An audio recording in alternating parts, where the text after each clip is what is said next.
오늘 우리가 만날 왕은 남유다의 요시야 왕입니다. 요시야는 남유다의 마지막 비처럼 등장한 왕입니다. 요시야는 8살에 왕위에 등극합니다. 그의 아버지와 할아버지는 우상 숭배로 나라를 무너뜨렸고 유다는 미래도 희망도 없어 보였습니다. 그런데 성전을 수리하던 중 율법책이 발견됩니다. 요시야는 율법책의 말씀을 듣자마자 옷을 찢고 통곡합니다. 드디어 요시야의 개혁이 시작된 것입니다. Hear the words of the book of the law.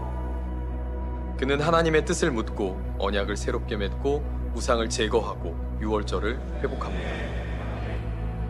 그러나 요시야도 완전하지는 않았습니다. 잘못된 판단으로 애굽과의 전쟁에 나가 허망한 죽음을 맞이하게 됩니다. 그럼에도 요시야에 대한 성경의 평가는 변함이 없습니다.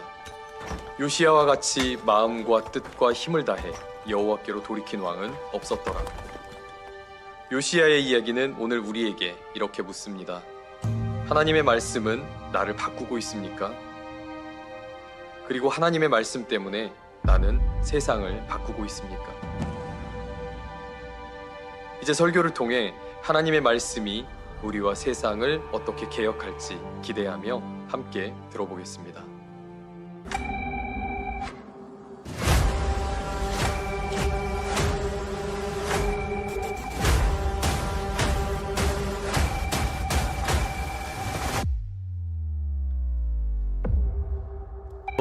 왕 시리즈, 왕에 대한 이야기 이제 마지막 말씀이 되겠습니다. 14번째 말씀.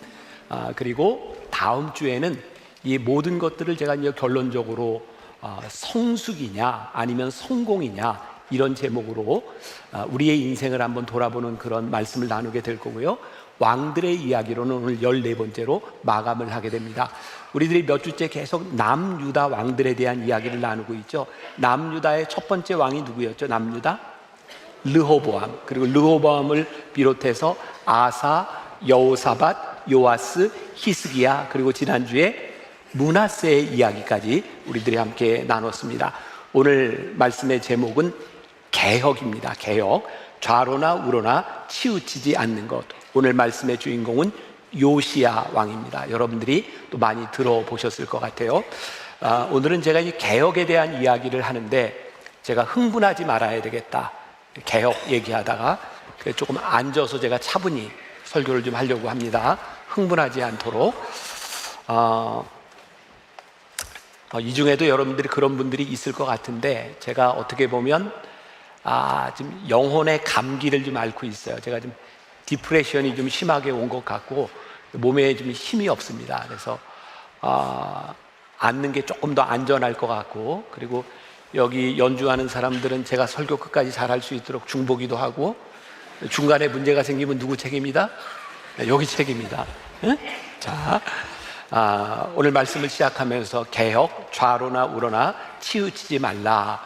우리 교인 중에 한 분이 저에게 글을 보내주셨는데 제가 이 좌로나 우로나 치우치지 않는다고 하는 말을 이렇게 표현을 해보았거든요.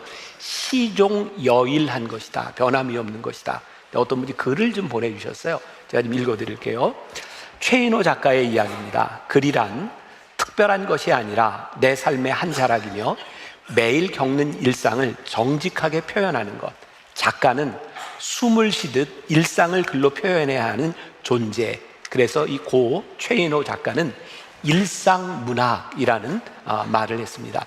여러분, 신의 작가들은, 처음 글을 쓰는 사람들은 뭔가 특별한 소재를 골라서 특별한 글을 쓰려고 합니다. 뭔가 튀는 글. 그런데 매일 글을 써야 되는, 연재를 해야 되는 작가라면 만약에 튀는 것으로만 글을 쓴다면 어떻게 좋은 글을 쓸 수 있겠습니까? 근데 그게 저에게는 딱 와 닿았어요.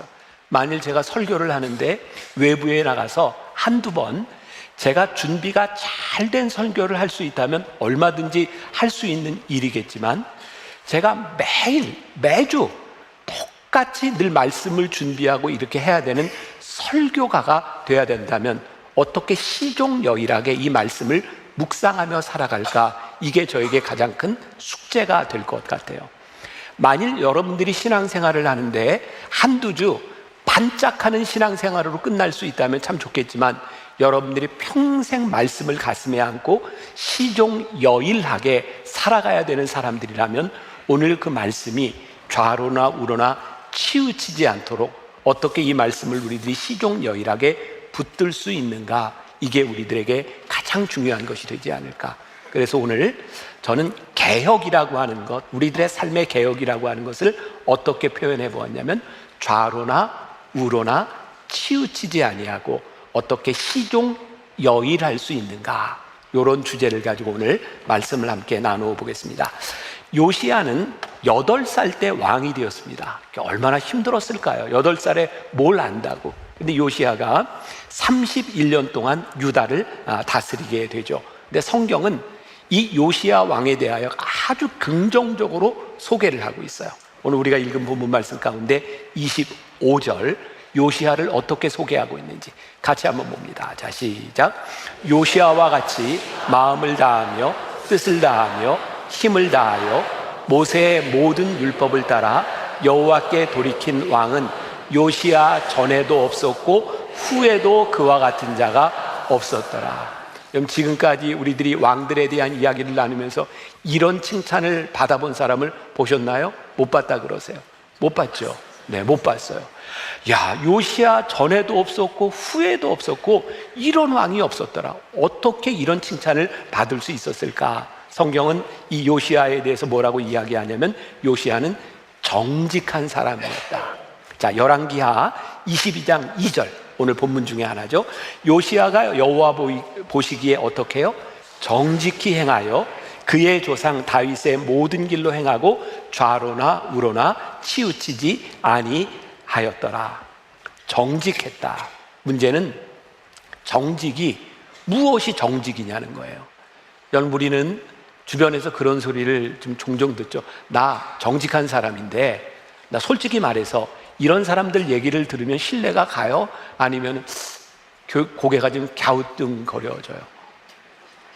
네, 마음대로. 네. 정직하게 말해서, 솔직하게 말해서, 그러다 보니까 여러분들 참기름도 요즘은 진짜 참기름이 또 따로 있잖아요. 그죠? 또 음식점도 원조에서 진짜 원조가 있고, 아무튼 내가 진정성을 보이려고 하는 이런 세상에서 살아가는데, 솔직히 말해서라고 하는 것이 사실 우리들에게 별로 신뢰감을 주지 않는, 그럼 정직이 무엇이냐? 오늘 이 정직이라고 하는 말을 영어 성경 NIV에서는 이렇게 표현을 하고 있어요. 굉장히 마음에 와닿더라고요. He did what was right.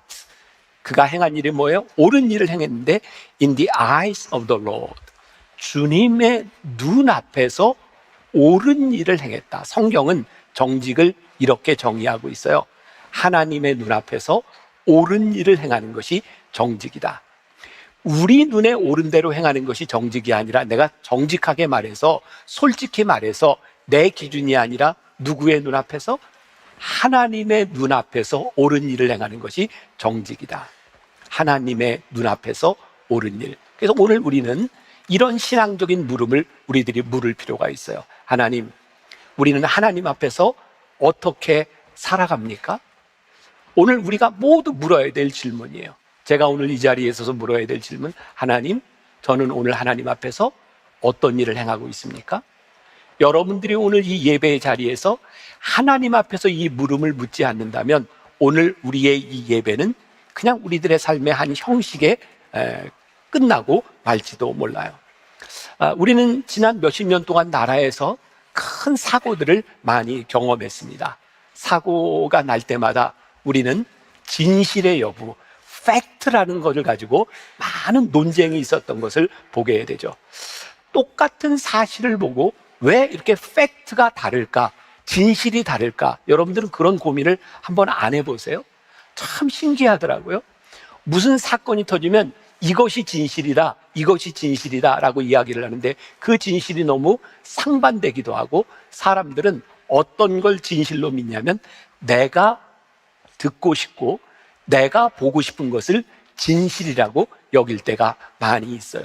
그래서 우리들이 살아가는 이 세상이 진실이 무엇인지를, 또 정직이 무엇인지를 말하기 힘든 시기를 지나가고 있는 것 같아요. 그런데 오늘 성경은 요시야를 하나님 앞에서 정직히 행한 사람이다 어떻게 요시아에게 이런 평가를 내리고 있을까? 열왕기하 22장에 보면 그가 왕이 된 지 18년 되던 해에 대제사장 hil기야에 의해서 성전에서 율법책이 발견이 돼요. 자, 여러분들 이거 깜짝 놀랄 만한 이야기입니다. 우리는 지금까지 말씀을 배우면서 당연히 예루살렘 성전에서 솔로몬 이후에 수백 년 동안 제사가 드려졌고 거기서 하나님께 예배했으리라고 하는 걸 우리들은 알고 있습니다. 그런데 깜짝 놀랄 만한 사실은 뭐냐면 그들이 예배하는 중에 율법책이 없었다는 거예요. 하나님의 말씀이 없었다는 거예요. 그들이 예배를 드리고는 있었지만 하나님의 말씀에 기준하지 않고 그들이 예배를 드렸던 것. 그런데 이 요시야 왕 시대에 hil기야를 통해서 대제사장 hil기야를 통해서 율법책이 발견되었고 요시야가 이 hil기야에 의해서 발견된 율법책을 읽는 도중에 옷을 찢고 회개하기 시작했다라고 말하고 있는 거예요. 정직하다고 하는 것은 우리들이 마땅히 행할 것을 알고 실천하는 것이 정직이죠. 아는 것은 누구나 할 수 있습니다. 그러나 아는 것을 실천하는 것은 쉽지 않아요. 우리가 왜 하나님 앞에, 하나님의 말씀 앞에 서면 우리들이 정직해질까요? 하나님 말씀 앞에 서면 기준이 보이기 때문에 그래요. 하나님 말씀의 빛 앞에 서면 우리들의 어두움이 보이기 때문에 그래요. 우리들이 신앙생활을 하면서 하나님 말씀 앞에 서보지 않는다면 우리는 정말 정직할 수 없는 사람들이죠.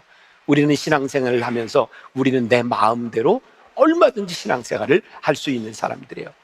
정직하기 힘든 이유는 뭘까요? 정직하면 틀림없이 불이익을 당합니다. 어떻게 생각하세요? 여러분 이 세상을 살면서 정직하면 내가 많은 것을 얻으며 살 수 있다고 생각하세요? 저는 정직한 자의 형통함은 믿지만 정직한 자가 이득을 얻는다고는 절대 믿지 않습니다. 오늘 우리가 이 자리에 나가는 순간부터 하나님 말씀의 기준 앞에서 정직하면 틀림없이 불이익을 당하게 될 겁니다. 요시야 시대에 그가 하나님의 말씀을 읽고 정직하지 못했던 그 시대를 개혁하는 것이 얼마나 힘든 일이었을까요? 수백 년 동안 내려오던 모든 우상들을 없애는 일들, 그리고 그 조상들이 행했던 모든 전통들을 없애는 일들, 그게 얼마나 힘든 일이었을까요? 정직하다고 하는 것은 우리들의 인생에 불이익을 감수할 수 있어야 가능한 일일 것 같아요. 저는 평생 목회하시던 저희 아버지와 함께 살면서 제가 참 싫어했던 말이 하나 있어요. 아니 땐 굴뚝에 연기 나랴. 저는 이 말이 그렇게 싫더라고요. 아니 땐 굴뚝에도 연기가 나더라고요. 돌아가신 저희 아버지를 기억하는 분들이 여기 꽤 많이 계실 거예요. 연세 많은 분들 중엔. 저희 아버지를 기억하는 분들의 대부분의 기억 속에는 굉장히 인자한, 저희 아버님 굉장히 인상도 좋으세요. 저하고는 달라요. 인상도 좋고 굉장히 인자하고 교인들에게 굉장히 친절한 그런 목사님이셨어요. 근데 가까이 살아본 저는 우리 아버지가 그런 분이 아니었어요. 우리 아버지는 다혈질이에요. 다혈질. 갑자기 화가 나면 그걸 못 참는 분인데 언제 화가 나냐면 억울한 얘기를 들으면 저희 아버님은 못 참으세요. 그리고 거짓말 하는 사람들을 못 참으세요. 그래서 막 밤 10시, 11시가 됐는데도 갑자기 교인들한테 억울한 얘기를 듣거나 거짓말이 아닌 이야기를 들으면 저희 아버님은 평생 운전을 못하고 사셨거든요. 저희 형이나 저한테 야 빨리 차대, 그 집 찾아가, 삼자 대면하자, 이거 내가 따지고 이거 밝혀야 돼, 이거 내가 억울해서 못 살겠어. 저희 아버지는 억울한 걸 못 견디는 분이셨어요. 그런데 이렇게 시간이 지나고 왜 저 사람은 거짓말을 했을까라고 보면 결과들이 되게 똑같아요. 잠시 자기의 어떤 어려움을 모면하기 위해서 누군가에게 모함을 하거나 거짓말을 하는 일들. 근데 저희 아버지, 나 억울한 소리는 듣고 못 살겠다 했던 저희 아버지를 바라보면서 야, 이게 진짜인지 아닌지, 이게 정직한지 정직하지 않은지가 우리들에게 정말 중요한 일이겠구나. 정직하게 산다고 하는 것은 우리들의 인생에 좀 더 편하게 살고자 하는 사람들에게는 절대로 나올 수 없는 일들이죠. 어떻게? 하나님 앞에서 마땅히 할 일, 하나님 앞에서 마땅한 일이기 때문에 내가 이 모험도 감수하고 불이익도 감수하겠다고 생각하는 사람이 아니면 절대로 정직하지 못한 거예요. 그럼 제가 여러분들에게 이런 질문을 드릴 수 있을 것 같아요. 사랑하는 여러분, 하나님 앞에서 우리들이 정직하게 살아가는 것이 우리들의 삶의 복임을 우리들이 믿습니까? 이거 하나님 앞에서 우리들에게 이 믿음이 없이 어떻게 우리들이 불이익을 감수하며 우리들이 정직하게 살아갈 수 있겠어요? 또 하나의 질문, 우리들이 정직한지 정직하지 아니한지를 하나님이 지켜보고 계신다는 사실을 여러분들 믿으십니까? 우리들에게 이 믿음이 없다면 어떻게 우리들이 이 세상에서 정직할 수 있겠어요?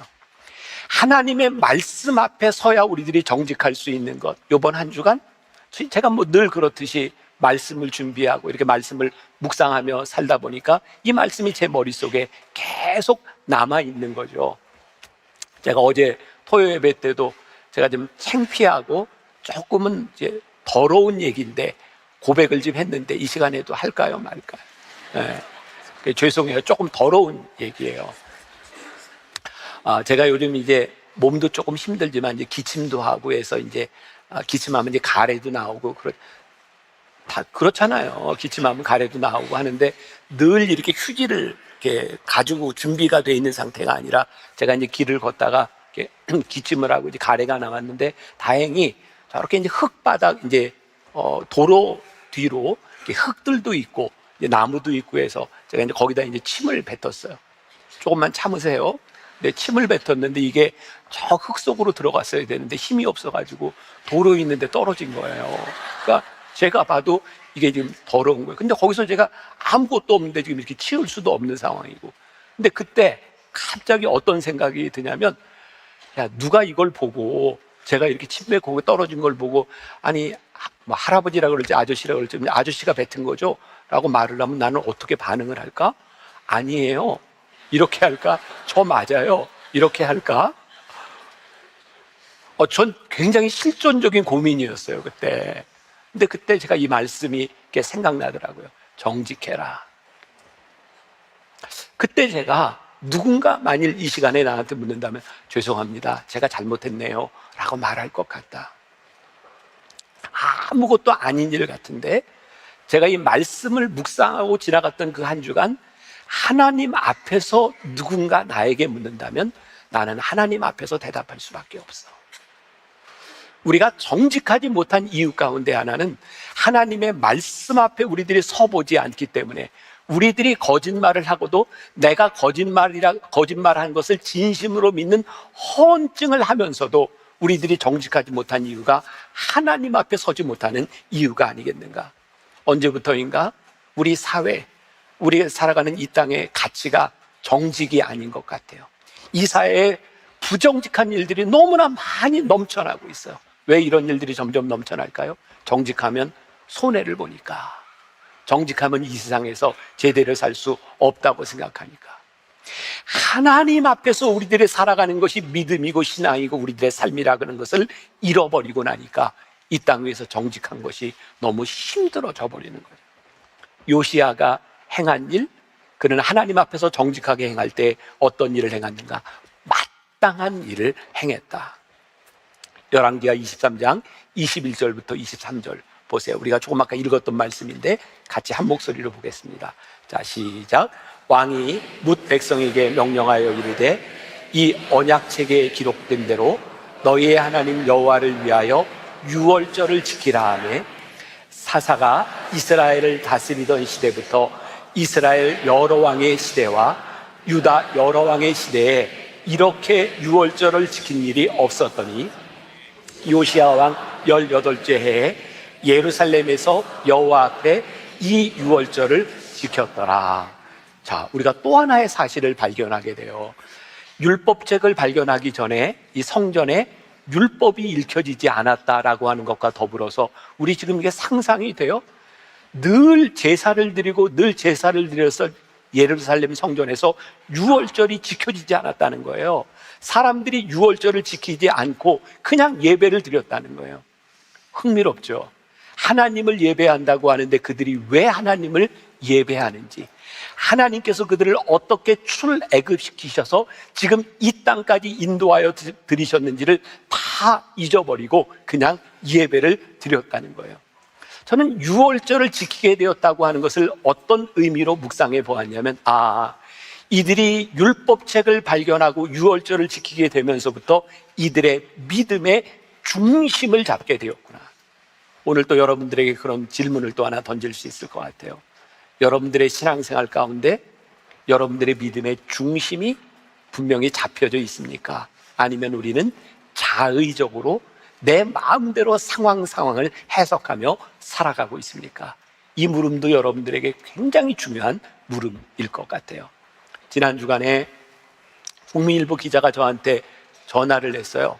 휴가철이 지나가고 있는데 전화로 좀 인터뷰를 하고 싶은데 대답을 좀 해주세요. 그 인터뷰 내용이 뭐냐면, 휴가 시에 우리들이 본교회에서 주일 성수를 해야 되느냐, 아니면 주일 성수를 본교회에서 안 해도 되느냐, 또 휴가지에 가서 온라인으로 예배를 드려도 되느냐, 아니면 동네 교회 가서 예배를 드려도 되느냐, 뭐 이런 걸 저한테 묻는 거예요.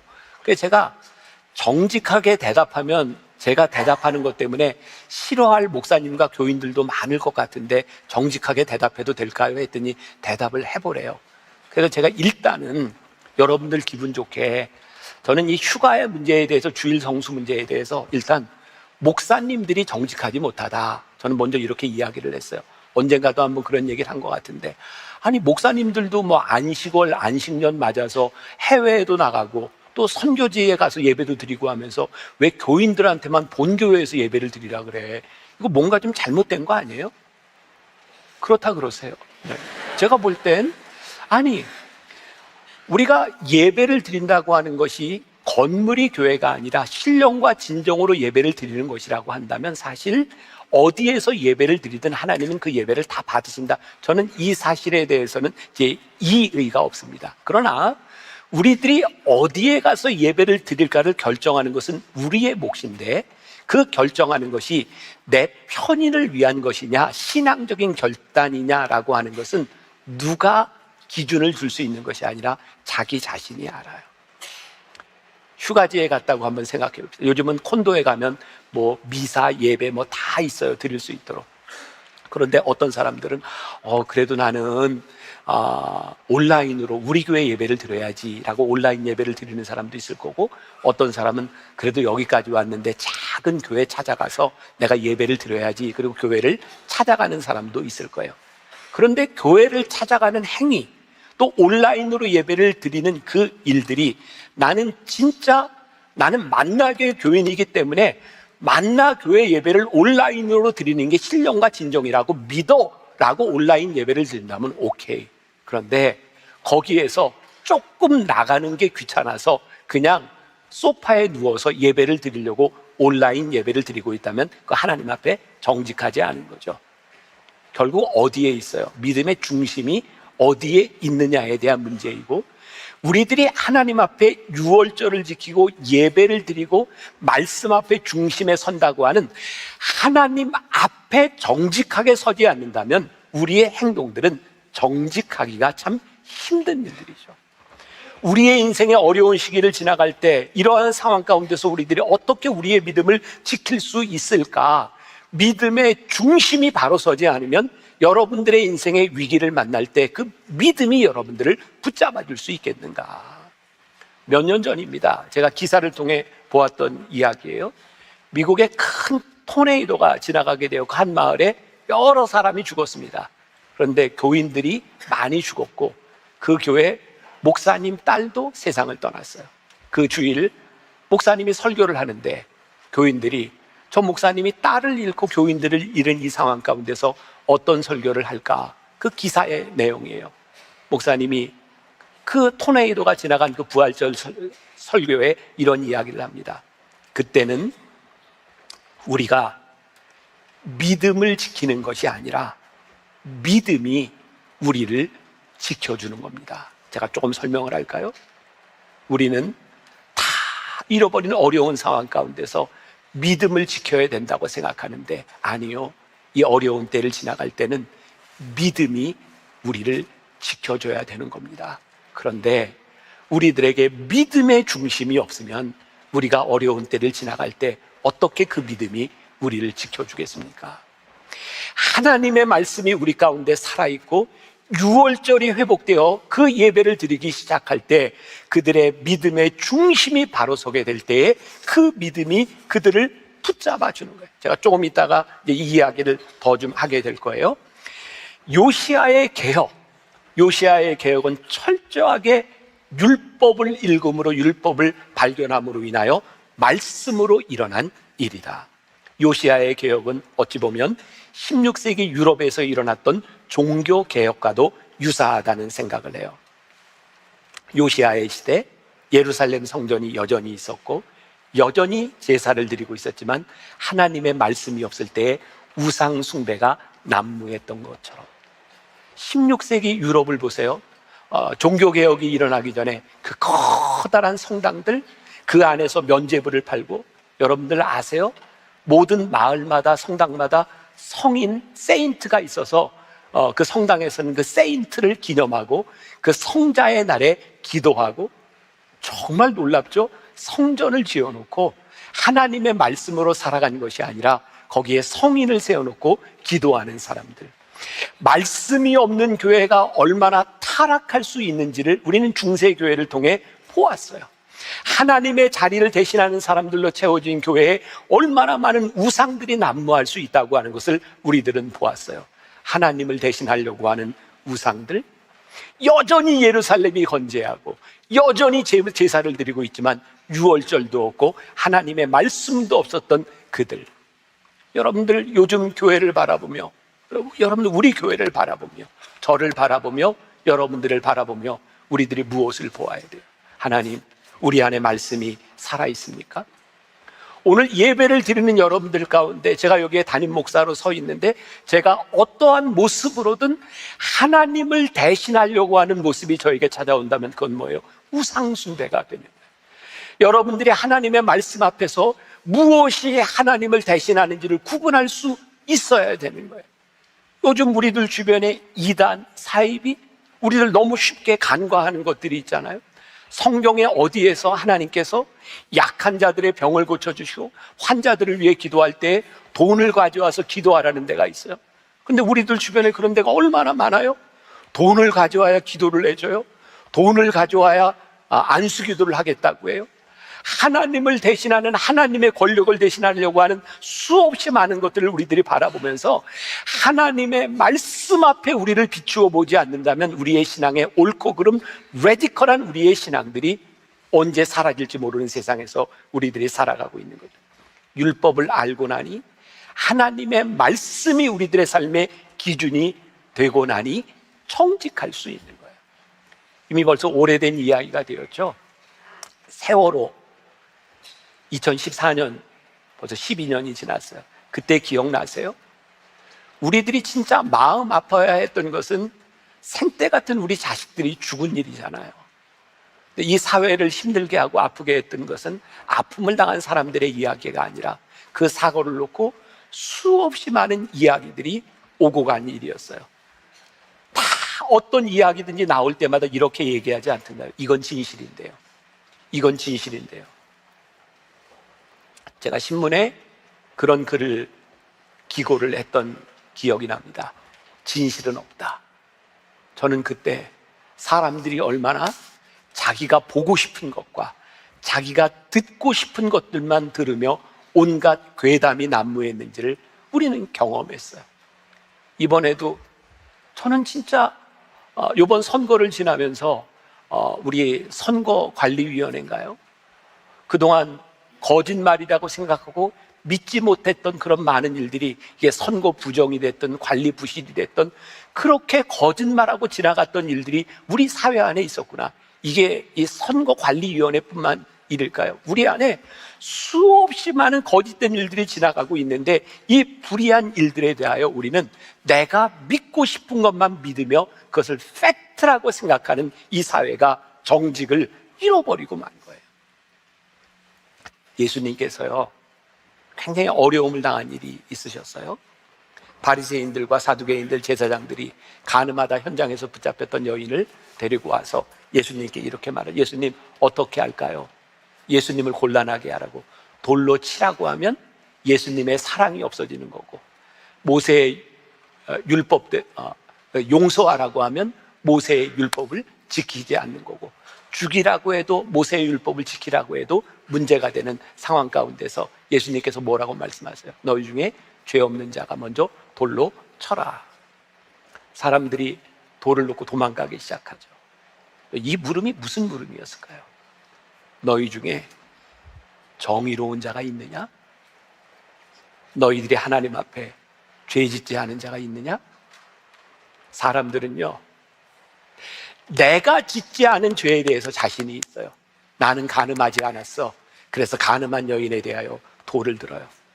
나는 그런 짓 하지 않았어. 그래서 그런 짓 한 사람에 대하여 돌을 들어요. 근데 하나님은 우리들에게 이렇게 말씀하세요. 너는 하나님 앞에서 정직하냐? 너는 하나님 앞에서 공의로우냐? 하나님이 우리들의 삶의 기준이 될 때 우리는 나의 기준으로 정직을 판단하는 것이 아니고, 나의 기준으로 누군가를 욕하는 것이 아니고, 하나님 앞에서 내가 어떤 사람인지를 보기 시작해요. 그때 우리에게서 정직이 시작돼요. 저도 여러분들도 너희 중에 죄 없는 자가 먼저 돌로 쳐라라고 하는 주님의 물음 앞에서 아무도 돌 던질 자가 없어요. 중요한 것은 우리들이 하나님의 말씀 앞에 우리들이 서느냐. 열왕기하 22장 11절에 보니까 왕이 율법책의 말을 듣자 곧 그의 옷을 찢으니라 라고 되어 있어요. 여기서 옷을 찢는다고 하는 것은 단순히 이 옷을 찢는다고 하는 것이 아니라 내 살을 찢는 것과 같이 하나님 앞에서 회개했다라는 의미예요. 하나님의 말씀 앞에서 정직하게 우리를 바라보기 시작할 때 드디어 우리 안에서 정직과 말씀들이 이루어지기 시작해요. 열왕기하 23장 24절 여호와의 성전에서 발견한 책에 기록된 율법의 말씀을 이루려 함이라. 요시야는 그 말씀을 이루기 위하여 노력해요. 자, 그 말씀을 좀 이제 마무리하려고 해요. 오늘 성경에 보니까 요시야는 굉장히 완전한 왕으로 이렇게 표현이 되어 있잖아요. 요시야 이전에도 이후에도 이런 왕이 없었다. 요시야는 완전한 사람이 아니었어요. 이 사실을 모르는 분들이 꽤 많을 것 같아요. 열왕기하 23장 29절에 보니까 요시야 당시에 애굽의 왕 바르느고가 아수르 왕을 치고자 하여 유브라데 강으로 올라가므로 요시야 왕이 맞서 나갔더니 애굽 왕이 요시야를 무깃도에서 만났을 때 죽인지라. 요시야가요, 무깃도에서 허무하게 죽습니다. 성경이 요시야를 이렇게 위대한 왕이라고 평가를 하는데 이 사이에 어떤 일이 있었는지 모르지만 요시야가 그렇게 완전한 사람이 아니라 하나님 말씀에 불순종했던, 그가 실수를 했던 그런 무깃도에서 바로의 왕에게 처참하게 죽임을 당합니다. 그런데 요시야가 그렇게 처참하게 죽임을 당했음에도 불구하고 요시야에 대한 평가는 달라지지 않았습니다. 오늘 우리가 읽었던 본문 말씀처럼 23장 25절 다시 한번 요시야와 같이 마음을 다하며 뜻을 다하며 힘을 다하여 모세의 모든 율법을 따라 여호와께로 돌이킨 왕은 요시야 전에도 없었고 후에도 그와 같은 자가 없었더라. 요시야가 허무하게 죽었음에도 불구하고 요시야에 대한 평가는 달라지지 않았습니다. 이게 뭘 말할까? 하나님은 요시야의 완전함을 보신 것 같지 않아요. 하나님은 끝까지 말씀을 따라 살려고 애썼던 요시야의 애쓴 흔적을 보셨던 것 같아요. 성경은 요시야의 완전함에 대한 평가를 내리는 것이 아니라 그가 말씀대로 살려고 애썼던 그의 모습을 평가하고 있어요. 요시야의 할아버지가 므낫세입니다. 55년 동안 우상의 길로 가게 했던. 요시야가 왕이 되었을 때 율법책을 발견하고 종교개혁을 했지만 55년 동안 그 나라를 악하게 다스렸던 그 할아버지의 죄를 어떻게 다 씻을 수 있겠습니까? 그리고 요시야가 죽은 이후에 여호아스 왕이 다시 우상 숭배로 돌아가고 얼마 지나지 않아 유다는 멸망하게 됩니다. 우상 숭배의 습관들 버리는 게 쉽지 않아요. 왜 쉽지 않을까요? 우린 이런 얘기를 제일 많이 듣습니다. 남들도 다 그래요. 다 그렇게 살아요. 다 그렇게 살아가는 이 세상 한가운데서 저는 예비군 훈련을 딱 한 번 받아봤습니다.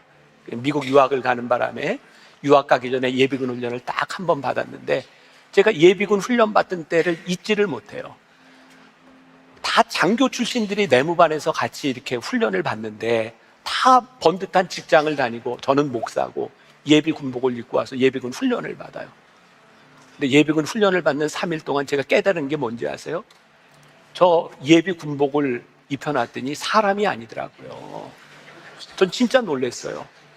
사회였으면 정말 그렇게 할 수 없는 행동을 예비군복을 입혀놓으니까 그렇게 해요. 전 가끔 그런 생각이 들어요. 나치 군인들 독일에 나치? 그 군인들이 진짜 그렇게 다 잔인하고 나쁜 사람들이었을까?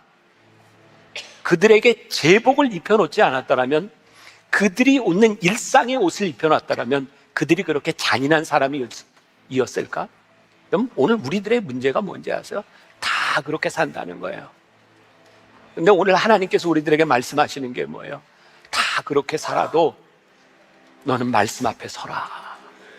내가 말씀 앞에 정직하게 서보아라. 요시야가 허무하게 죽은 것 같지만 이스라엘 백성 유다가 멸망하고 바벨론에 끌려가잖아요. 70년 동안 바벨론에 있다가 돌아와서 성전을 재건하고 느헤미야 성벽 아시죠? 말씀이 회복되잖아요. 그 말씀이 어떤 말씀이에요? 요시야 때 발견되었던 그 말씀을 다시 읽으며 그들이 회개하고 성벽을 재건합니다. 요시야의 노력이 절대로 그냥 헛되이 끝나지 않았어요. 저는 오늘 여러분들에게 그런 도전을 하고 싶어요. 우리나라 대한민국 이 시대를 바라보며 하나님 말씀 앞에 정직하게 서는 믿음의 중심을 잡는 우리들로 인하여 하나님 이 나라와 이 민족의 희망이 있음을 저희는 믿습니다. 쉽지 않아요. 다 그렇게 살아요. 요즘 왜 제 그 유튜브의 알고리즘을 타고 그 곰이 그 연어 거슬러 올라가는 연어 잡아먹는 게 자꾸 나오는지 모르겠어요. 곰이 이렇게 연어를 이렇게 잡아가지고 너무 맛있게 먹더라고요. 근데 연어가 올라가는 걸 보니까 한 마리만 올라가는 게 아니라 어떻게 올라가요? 떼로 올라가요. 떼로. 연어, 송어 이런 거 있잖아요. 막 떼로 올라가잖아요. 떼로 잡혀 먹기도 해요. 근데 그렇게 떼로 올라가는 그 연어 떼와 송어 떼들이요 결국은 살아서요 이어가요. 하나님께서 저는 우리들에게 주시는 도전이라고 생각해요. 너희가 말씀 앞에 정직하게 하나님 앞에 정직하게 살려고 애쓰고 그 길을 가라. 힘들면 함께 손잡고 우리들이 이 믿음의 길을 함께 가자. 하나님께서 우리를 통하여 우리의 완전함을 보시는 것이 아니라 우리의 노력을 보시고 우리의 애쓰는 것을 바라보시며 우리를 하나님께서 평가하시리라. 여러분들에게 이제 한번 그런 기회가 꼭 오면 좋겠어요. 성지순례를 여러분들이 한번 가시면 좋겠는데, 제가 내년도에 성지순례를 우리 교인들하고 가려고 계획을 해냈는데 아마 전쟁 때문에 취소를 해야 될 것 같아요. 너무 안타까워요. 제가 요르단에서 이제 이스라엘 가나안으로 넘어가는 여러분 느보산 아시죠? 느보산. 모세가 가나안을 앞두고 느보산에서 죽었잖아요. 어제 토요일에는 여기 앉은 사람들이 기도를 세게 안 해서 느보산이 생각이 안 났는데 오늘은 생각이 나네. 느보산이. 기도하고 있었지. 네, 느보산에서 이렇게 죽잖아요. 근데 거기에 그 모세의 죽음 느보산을 기념해서 6세기에 그리스 정교회에서 교회를 성당을 하나 지어놓습니다. 그 성전 바닥에 보면 이 단어가 생각이 안 나네. 모자이크로 이렇게 저기 나왔네요. 저기 이제 파란 사의 물이 있고요. 저기 이제 물고기가 저기 이제 잘 나타나지는 않았는데 가운데 보면 물고기가 있는데 한 마리는 아주 파란 사해를 향해 이렇게 유영해 가요. 사해로 들어갑니다. 사해로 들어가면 죽습니다. 물고기는 다 죽어요. 근데 한 마리는 그 사해를 거슬러서 올라가는 애쓰는 물고기 하나가 있어요. 저 모자이크를 통해서 뭘 보여주려고 하냐면 사해로 들어가면 죽는다. 그걸 보여주려고 하는 거예요. 거슬러 올라가라는 거예요. 저게 마다바라고 하는 곳입니다. 한번 가서 보면 굉장히 이제 인상적일 것 같은데 오늘 말씀을 마무리하면서 저에게 떠올랐던 거예요. 하나님, 우리가 편하게 살 수 있습니다. 그러나 우리의 믿음이 흔들리고 우리가 편하게 사는 우리의 인생은 결국 사해로 들어가는 겁니다. 우리가 하나님 말씀 앞에 정직하게 거슬러 올라갈 수 있는 우리 귀한 만나교회 성도들이 함께 믿음으로 손을 잡고 이 세상을 거슬러 하나님의 말씀으로 바꿀 수 있는 믿음의 사람들이 되게 하여 주옵소서. 여러분들이 믿음으로 그 길을 가면 그 믿음이 여러분들을 붙잡아 줄 것입니다. 믿음을 붙들고 승리할 수 있기를 우리 세상 흔들리고 우리 찬양하면서 하나님 우리의 믿음을 붙들어 주옵소서. 함께 찬양합시다. 믿음은 들리고 사람들 주 아니기를 원합니다. 눈앞에 이득만을 쫓는 인생 아니기를 원합니다.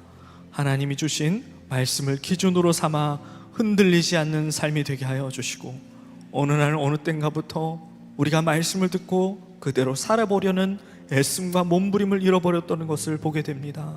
주님, 우리가 다시 한번 몸부림으로 한 주간을 붙들고 나가게 하여 주시옵소서. 세상의 흐름대로 남들이 다 똑같이 사는 대로 가지 않게 하시고 그 자리에 멈추어 서서 오늘 들은 말씀을 생각하며 세상의 모든 풍파를 이겨내고 흐름을 거스르고 주의 말씀을 따라 생명의 방향을 따라 살아가는 우리가 되게 하여 주시옵소서. 그리하여 요시야의 노력이 후대에도 결코 헛되지 않았던 것처럼 우리의 모든 노력이 우리의 삶에 하나님의 은혜로 갚아지는 것을 보게 하여 주시옵소서. 오늘 하나님 앞에 드린 예물을 하나님 기쁘게 받아주시고 눈앞에 이득보다 정직을 선택한 성도들, 물질보다 하나님의 방식을 선택하는 성도들 되게 인도하여 주셔서 사랑하는 우리 모든 교인들 하나님 물질로 시험 들지 않도록 인도하여 주시옵소서. 주님의 손만을 구하게 하여 주시옵소서. 이제는 십자가에서 다시 기회를 주시는 예수님의 은혜와 단 한 번도 포기치 않으신 하나님의 영원하신 사랑과 우리와 동행하며 인도하시는 성령님의 교제가 좌로나 우로나 치우치지 않고 한 주간 말씀의 능력으로 세상의 흐름을 거슬러 주의 길을 행하기를 원하는 사랑하는 모든 성도들 머리 위에 이제로부터 영원까지 함께 하시기를 간절히 축원하옵나이다. 아멘.